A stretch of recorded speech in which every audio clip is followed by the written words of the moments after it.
نتوما بالخصوص، لان نتوما دابا دايزين بواحد الامتحان خاص بكم نتوما النواب البرلمانيين والمستشارين،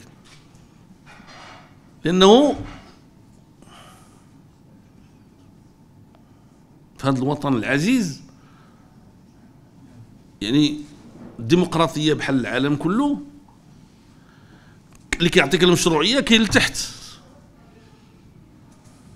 اللي الفوق ما عنده علاقه بك، هو ما صوتش عليك،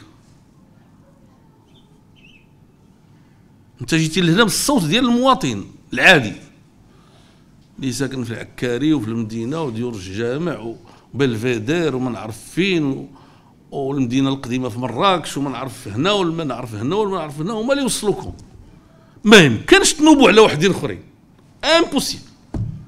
غادي تكونوا دون زان نون سونس، جالسين كتخربقوا.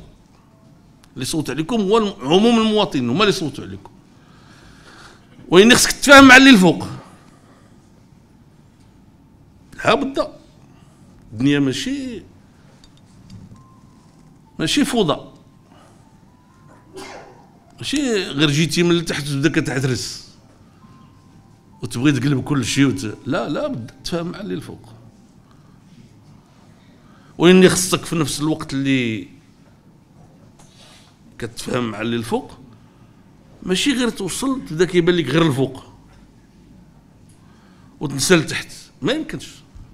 هذا لا يستقيم كمنطق، لأن هما اللي وصلوك، يعني ماشي فقط لأنك كذلك غترجع لهم.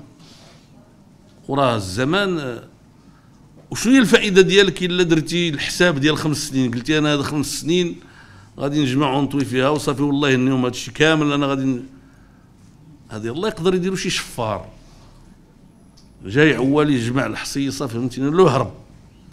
هذا ليس حالكم انتم.